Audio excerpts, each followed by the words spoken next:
Olá, meu amores! Estamos aqui pontualmente todas as quintas-feiras às 18 horas para o nosso aulão semanal de Eneagrama. E agora nós estamos aí nessa série de aulas sobre os 9 pecados capitais.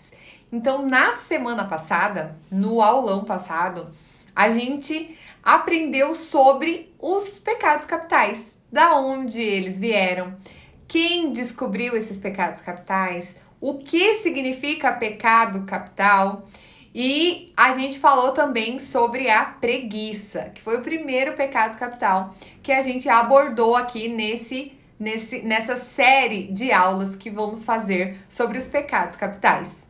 E hoje nós vamos falar sobre a ira e o orgulho, que são esses dois pecados capitais que fazem parte aí do tipo 1 e tipo 2 do Eneagrama, para você que já conhece sobre Eneagrama e que sabe qual é o seu tipo de personalidade. Talvez, se você for tipo 1 ou tipo 2, você sabe aí sobre a ira e o orgulho. Então, aproveite para compartilhar essa aula com as pessoas. Eu vou junto aqui com vocês também enviar para o pessoal participar desse aulão. E hoje a gente vai falar sobre esses dois pecados, né? Que é a ira e o orgulho. Quem nunca sentiu? Bom, como vocês já sabem, os pecados capitais ou as paixões, todos nós acessamos, todos, em vários momentos da nossa vida. Então não é porque eu sou tipo 3, ou tipo 7, ou tipo 8, que eu não acesso a ira ou o orgulho, né? Todos nós acessamos os 9 pecados capitais, as 9 paixões do Eneagrama. Só que uma delas é mais latente em nós, que é a paixão do nosso tipo de personalidade. Então essa paixão do nosso tipo de personalidade vai rondar mais a nossa vida. Porém, não significa que a gente não acesse as 9 paixões, tá?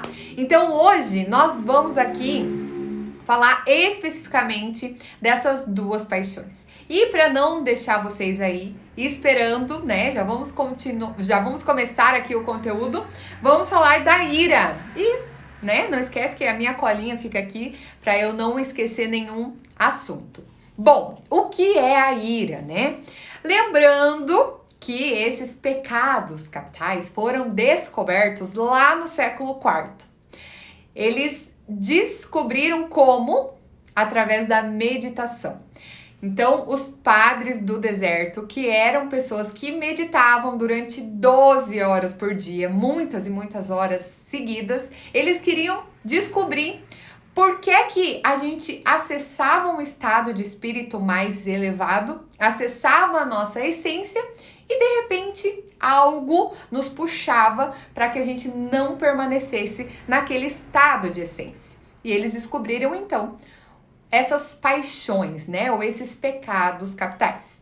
E o que significa a ira, né? Como que eles descreveram essa paixão ou esse pecado capital? A ira é uma explosão vulcânica da raiva acumulada. Então a gente vai segurando a raiva. Acontece uma situação, a gente sente raiva e engole essa raiva. E aí, essa raiva que fica acumulada aqui dentro de nós, ela explode. Ela vem para fora como um vulcão, né? O vulcão tá lá com a lava trabalhando dentro dele e de repente estoura. Assim acontece também com a ira. Então a ira, a gente geralmente vai estourar quando? Quando a gente encontrar algum motivo justificável.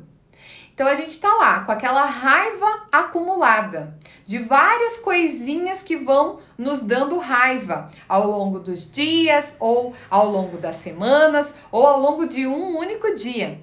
E aí a gente encontra algo, um motivo justificável para, pum, soltar aquela raiva que ficou ali acumulada. A questão é que quando a gente solta essa raiva, a gente solta essa ira, o que acontece? Depois que passa, né? Depois que a gente relaxa um pouco, vem o remorso, vem a culpa, vem o ressentimento. A gente pensa, para que é que eu fui soltar aquela raiva? Para que é que eu fui explodir daquela forma? Não precisava tanto. E aí vem o remorso. E aí tudo começa de novo, porque a partir desse momento iniciou um novo ciclo, onde a gente começa a ficar com remorso, com culpa e com raiva da gente mesmo. E aí a gente começa a acumular nova raiva. E a gente vai acumulando, acumulando, acumulando, até que explode novamente. Então, o tipo 1, né, do Eneagrama, tem essa paixão latente, que é a paixão da ira. Ou seja, tudo traz essa sensação, essa emoção da raiva. E aí, vai acumulando essa emoção e solta pela ira. Então, vou dar aqui um exemplo para você, né, para você perceber como que isso funciona no nosso cotidiano, no nosso dia a dia. Então, digamos que você é uma mulher extremamente disciplinada, organizada, bem criteriosa, rígida, e você sempre tem tudo sob o seu controle, ou você acha que tem tudo sob o seu controle. Você acorda de manhã todo dia no mesmo horário, chega sempre no horário no trabalho, faz tudo direitinho, tudo certinho, né? E aí você acha que tem tudo sob o seu controle. Porém, quando algo acontece, vem a raiva, tá? Então vamos supor aí um dia dessa mulher, né? Essa mulher acorda de manhã cedo e o despertador não desperta. E ela acorda 15 minutos atrasada. E aí, quando ela acorda atrasada, vem aquela raiva. Meu Deus, por que é que o despertador não despertou? Ao invés de já, né, respirar fundo, relaxar, acolher aquela emoção da raiva, a mulher faz o quê? Engole aquela raiva e vai tomar café. Quando tá tomando café ali, porque está com raiva guardada, acumulada já, começando a acumular aquela raiva, ela vai tomar café, pum, derrama a xícara de café na mesa. E aí fica com raiva, porque tá atrasada e ainda derrama a xícara de café. Chega no trabalho, lá na sua vaga tem um carro, bem na vaga dela. E aí ela fica com raiva, mas ela pensa, bom, uma mulher direita, uma mulher correta, não vai fazer nada. Engole a raiva. Estaciona lá seu carro em outro lugar. No trabalho, a colega faz algo errado que prejudica o trabalho dela. E ela fica com uma raiva daquela colega. Ao invés dela perceber que ela tá com raiva, ela engole aquela raiva. E vai engolindo. Porque ela pensa, bom, sou uma mulher boa, sou uma mulher correta, não vou soltar minha raiva por aí. E vai engolindo, vai engolindo. Chegando em casa, ela já tá ali com o vulcão em ação, ativo, cheio de raiva ali guardada durante o dia. E aí ela chega em casa e os calçados estão virados na porta, tudo fora do lugar. Ela falou, meu Deus, né? Aqui está um motivo para eu soltar toda essa raiva do meu dia. E aí ela grita com o marido, grita com os filhos e solta toda aquela raiva acumulada. Depois, passado alguns minutos, ela pensa, pra que eu fui soltar essa raiva? Meu marido, meus filhos nem têm culpa de tudo isso que aconteceu comigo. E aí vem a culpa, o ressentimento. E aí tudo começa novamente, porque ela fica com raiva dela mesma, por não conseguir se controlar. E aí, talvez você tenha se identificado com essa mulher. Talvez você seja essa mulher. Eu vou falar aqui algumas dicas que você pode utilizar no seu dia a dia, no seu cotidiano, para conseguir trabalhar essa ira, essa paixão, esse pecado capital que pode estar latente aí na sua vida, tá? Bom, a primeira dica que eu vou te dar é: registre em um diário as coisas que o seu crítico interno fica te falando? O que teu crítico interno tá te falando? Tá te falando que você não é uma pessoa boa? Tá te falando que você não é a melhor na sua empresa? Tá te criticando porque você não é uma boa mãe, uma boa esposa? Que você não faz as coisas direito? Vai pensando, vai analisando o que o seu crítico interno tá te falando e registra isso.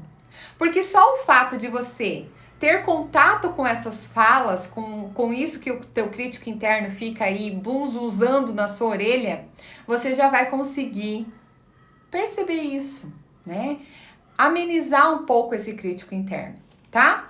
O segundo passo é, quando você está no seu cotidiano e perceber que o seu crítico interno vem falar alguma coisa pra você, do tipo, opa, olha aí, tá errado o que você tá fazendo.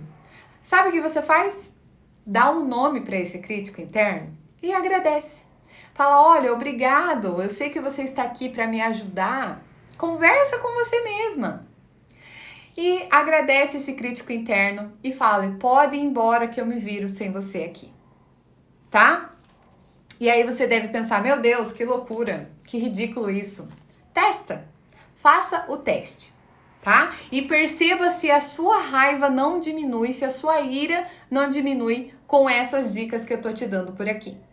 E depois comenta aqui embaixo do vídeo se isso funciona para você ou não. Se essas dicas que eu vou dar aqui para você trabalhar essa ira está funcionando na sua vida ou não, tá? Observe e comece a elogiar as coisas boas que as pessoas fazem à sua volta. O que de bom seu marido faz, o que de bom seus filhos fazem, o que de bom seus colegas de trabalho fazem. Comece a observar as coisas boas e comece a elogiar mais, ao invés de perceber o que está errado, ao invés de focar naquilo que não está bom, que não está legal, tá? Isso já vai mudar o seu olhar. Já vai fazer com que você diminua aí esse crítico, né? Essa rigidez, esse controle, né? Quanto mais a gente quer controlar a vida, o mundo, as pessoas, mais essa paixão vai surgir na nossa vida, tá? Então perceba isso aí dentro de você. Aprenda a relaxar e se divertir, né? Às vezes a gente não tem tempo para nós. A gente tá lá tão atribulada, cheia de coisa, correria, casa, trabalho, marido, filhos, que a gente não para perceber que a gente precisa se cuidar, né? Então, que a gente precisa de algo para relaxar, um hobby. Você por acaso tem um hobby? Algo que você faça e que te faz bem só porque te faz bem? Um livro, um crochê, uma costura, uma pintura. Tem algo que você faz pra você que você goste. Existem pessoas que não têm um único hobby. Existem pessoas que eu pergunto, o que você faz pra você? A pessoa começa a pensar e não sai nada. Então eu pergunto pra você, o que é que você faz pra você? Para sua autoestima, para relaxar, para ser mais feliz, para se divertir. Pense. E se você não tem nada, se você não conseguiu responder nada, então faça uma lista de coisas que você fazia há 10 anos atrás, há 15 anos atrás e que te divertia, que você gostava de fazer. E comece a fazer essas coisas ao longo da sua semana. A vida não é só trabalho. A gente precisa também aproveitar a jornada enquanto a gente está vivendo. Tem gente que pensa assim, vou trabalhar e quando eu me aposentar, eu me divirto. Quando eu me aposentar, eu relaxo. Vou aproveitar que eu sou jovem para trabalhar e aí eu gasto a minha vida para ter dinheiro. E aí quando chega lá na época de se aposentar, uma que não aprendeu a se divertir, não aprendeu a fazer coisas que gosta, então nem sabe o que gosta de fazer, e duas, que gasta o dinheiro com a saúde, que perdeu trabalhando ao longo da vida. Então, curta a sua jornada, curta cada dia da sua vida. Não esqueça de você enquanto você faz as coisas do seu cotidiano. Não esqueça de olhar para você enquanto você trabalha, enquanto você cuida da sua casa, enquanto você cuida dos seus filhos. É muito importante que você se priorize, que você perceba essas coisas. E são pequenas coisas, sabe? Às vezes uma drenagem que você faça, que custa lá R$ 50, é algo que vai ser maravilhoso para o seu dia. Você vai se sentir muito bem. E aí, às vezes você fala, R$ 50 é muito dinheiro. Mas você compra lá uma pizza no final de semana e é R$ 50. Então comece a priorizar o que é importante para você. Aproveitar a sua vida, a sua jornada, fazer coisas agradáveis para você, tem que estar nesse rol de coisas importantes. Muito bem. Outra coisa, perdoe a si mesma e perdoe as outras pessoas por não serem perfeitas. Quando a gente quer a perfeição, quando a gente quer que tudo saia do jeitinho mais certinho, mais correto, mais perfeito, a gente entra em processo de raiva, de ira. A gente fica frustrada. Por quê? Porque não existe perfeição no ser humano. A gente erra, a gente falha, a gente esquece. E tá tudo bem. Faz parte da vida isso. Então aceite, perdoe a si mesma e as pessoas à sua volta. E assim você já relaxa um pouquinho mais também. Tá bom?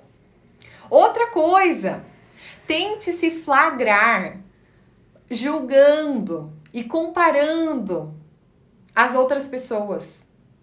Porque às vezes a gente começa a julgar o outro, a perceber o que o outro faz de errado e acaba desfocando da gente mesma, tá? Então perceba isso aí.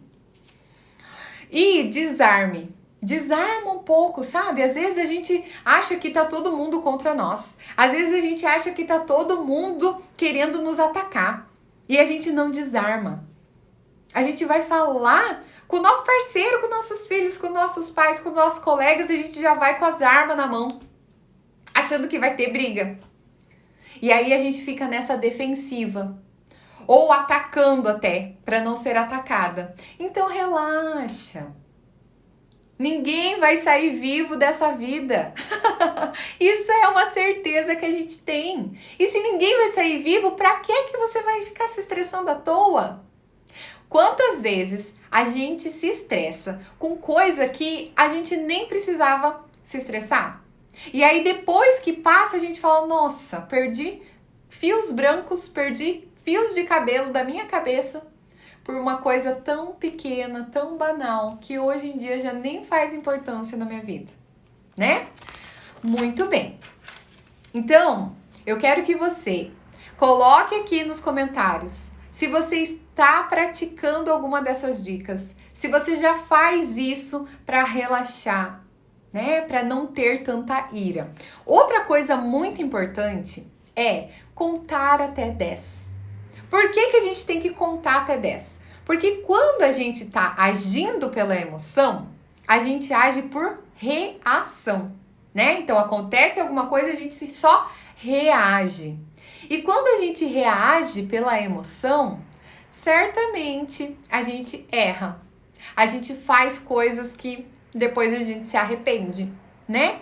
Então, contar até 10 faz com que a gente desligue o emocional e vá para o racional. O fato de você contar pausadamente até 10, ou até 20, ou até 100, dependendo de como você está ali emocionalmente falando, faz com que você desconecte um pouco dessas emoções e se conecte com o seu racional, né? Para pensar antes de agir, para agir e não reagir, tá bom? Bom, e agora vamos para próxima paixão ou para o próximo pecado capital, né? Que é o orgulho, que eu quero falar com vocês essa noite. Se você conhece de Eneagrama, você sabe que o orgulho é a paixão do tipo 2. né?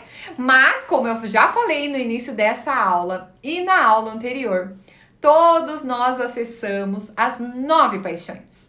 Só que o tipo 2 acessa com mais recorrência, de forma mais latente, né? É o pecado capital, ou seja, que toma a frente dos outros, né? Capital de um estado, por exemplo, representa aquele estado, não é mesmo? Então, o pecado capital é a que representa os outros ali. O tipo 2 tem o orgulho. E o que é esse orgulho? É se achar? Não bem isso, tá? O que é esse orgulho, né? Então, o orgulho do tipo 2 tem três partes, digamos assim.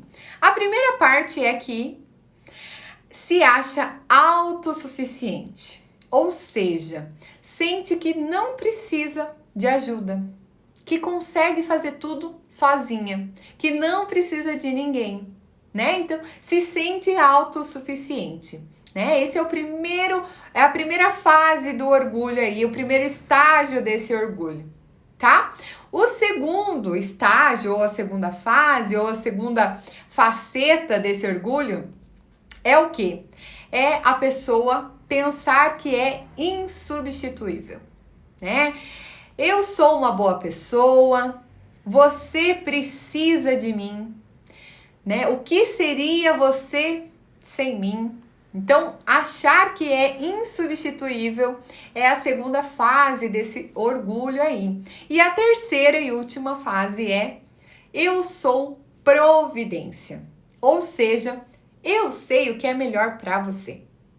Então, o orgulho tem 3 fases aí, tem 3 facetas, que é ser insubstituível, né? Ser autossuficiente e, por fim, ser providência. Então, o tipo 2 acessa esse orgulho e todos nós acessamos esse orgulho, né? Bom, o tipo 2 também tem uma coisa para acessar esse orgulho que é: eu quero te ajudar, eu quero fazer por você, porque isso me faz bem. Eu quero te amar, eu quero te agradar, porque isso me faz bem. O tipo 2 acha que quando agrada, quando ajuda, quando faz pelo outro, está sendo altruísta. Mas inconscientemente faz isso por quê? Porque quer ser amado, porque quer ser reconhecido, porque quer sentir que é uma boa pessoa, tá? Então isso é o orgulho, é fazer pelo outro para se sentir uma boa pessoa, né? Fazer pelo outro pensando ser altruísta, mas na verdade querendo o reconhecimento. Isso é orgulho. Então é o fazer querendo o retorno, tá? Muito bem. E o que é que a gente vai fazer aí para atenuar ou para tentar diminuir esse orgulho, né? Então, a primeira coisa é saber pedir.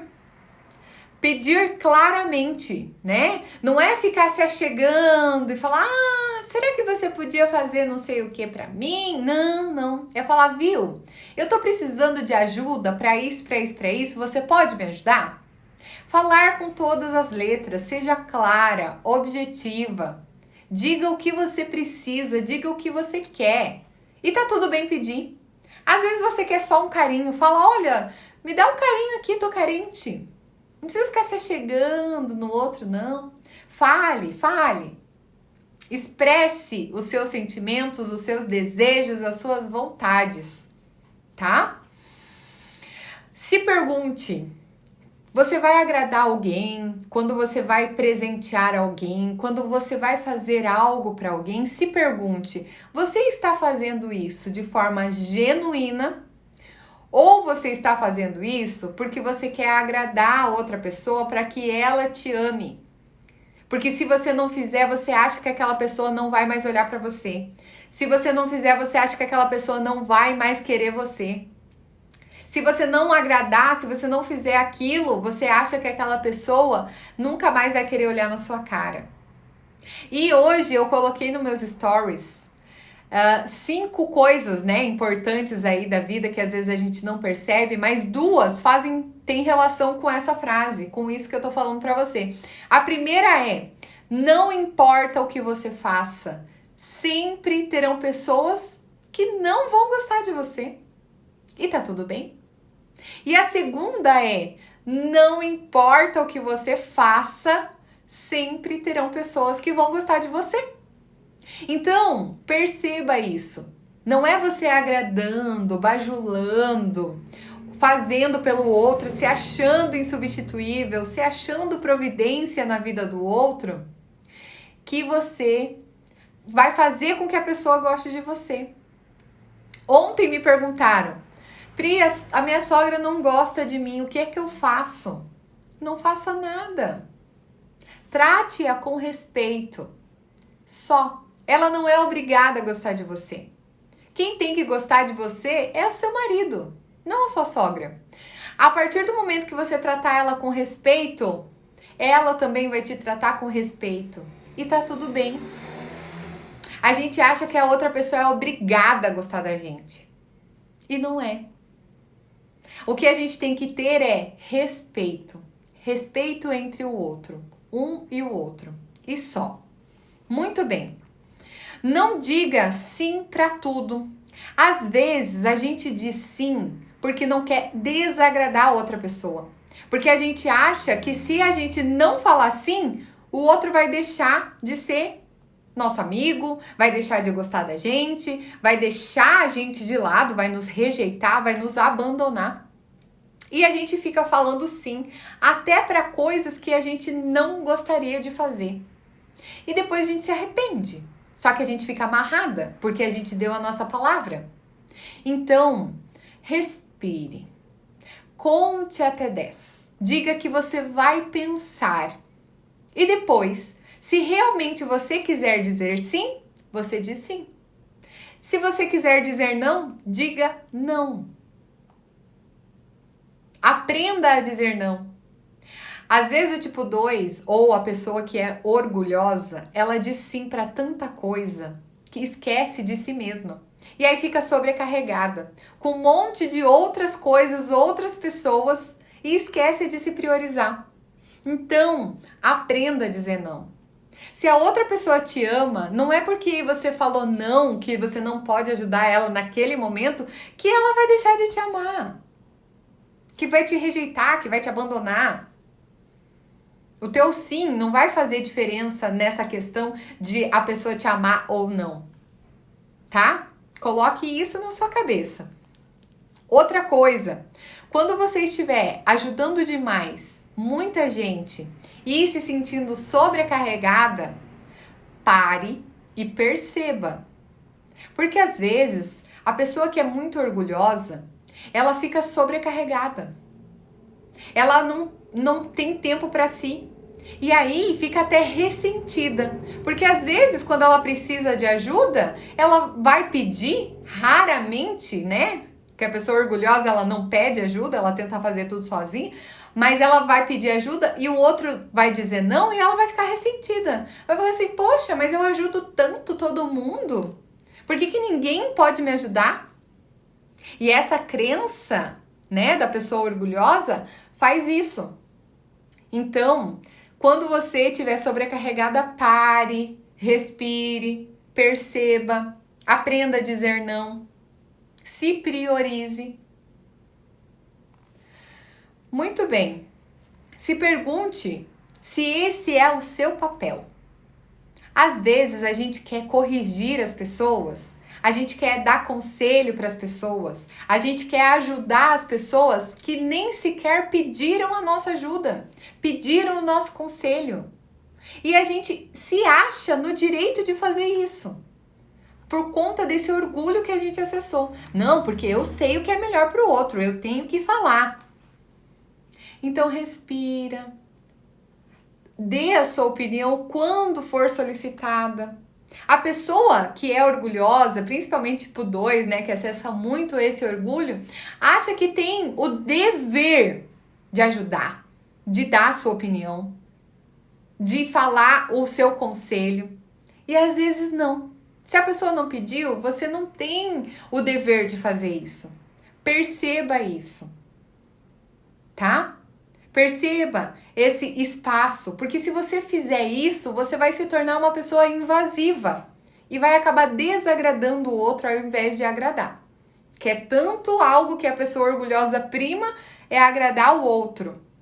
E ao invés de você agradar, você vai estar sendo invasiva. Então perceba isso aí, tá? Olhe para as suas necessidades. Tanto a pessoa que acessa muito a ira, quanto a pessoa que acessa muito o orgulho, tem dificuldade de olhar para as suas necessidades. Tem dificuldade de olhar para hobbies, para coisa que gosta de fazer, que faz por prazer, de relaxar. Então, se você também é uma pessoa orgulhosa, não percebe as suas necessidades, fica aí a tarefinha de casa, hein? Escreva coisas que você gosta de fazer, que te fazem bem, para você começar a fazer. Seja assistir um filme com uma pipoca doce, seja ir no cinema, seja ir no salão, fazer a unha, fazer uma massagem. Eu não sei, isso é só você que vai saber responder, tá bom? Se priorize, gente. Às vezes, a pessoa que é orgulhosa, ela tem medo de ser egoísta. Ela acha que se ela se priorizar, ela vai estar sendo egoísta. Ela não vai estar pensando nos outros, ela não vai ser uma pessoa altruísta. E na verdade, não. Se priorizar, até Jesus ensinou isso para nós. Ele falou: ame aos outros como a si mesma. Então, se você não se amar, como você vai amar os outros? E aí você sai amando todo mundo e esquece de se amar. Vai faltar esse amor próprio. E aí você vai ficar carente de afeto, de carinho. Porque é o carinho e o afeto que você não se deu. Então, se priorizar, se colocar em primeiro lugar, não quer dizer que você é uma pessoa egoísta. Quer dizer que você está apenas se priorizando. Você é a pessoa mais importante da sua vida. É só você que vai estar contigo em todos os momentos, 100% do tempo. Então, se você não se priorizar, quem vai fazê-lo? Quem vai fazer isso por você? Tá bom? E a última dica: não se afaste dos seus sentimentos de mágoa e de merecimento. A pessoa que é orgulhosa, ela não acessa suas mágoas. Ela não acessa os seus merecimentos. Então perceba aí, quando alguém te magoar, acesse essas emoções, perceba isso, acolha esses sentimentos. A pessoa orgulhosa, ela acha que só tem sentimentos bons. Ela não se permite acessar os sentimentos ruins, a tristeza, a melancolia. Então acesse, tá tudo bem. Essas emoções fazem parte de você também, tá bom? Então, se você se identificou aí com a ira ou com o orgulho, que são esses dois pecados capitais que eu trouxe nesse aulão de hoje, me conta nos comentários, tá bom? E semana que vem nós vamos falar sobre a vaidade e a melancolia ou inveja. Vamos falar sobre esses dois pecados aí, que é a melancolia e a inveja, porque teve uma hora que apareceu um, ou depois apareceu outro, e eu vou explicar tudinho para vocês como foi que aconteceu essa distorção aí de inveja e melancolia, tá bom? Mas isso quinta-feira que vem, às 18 horas, no meu canal do Instagram. Eu aguardo vocês. Um beijo. Até semana que vem. Tchau.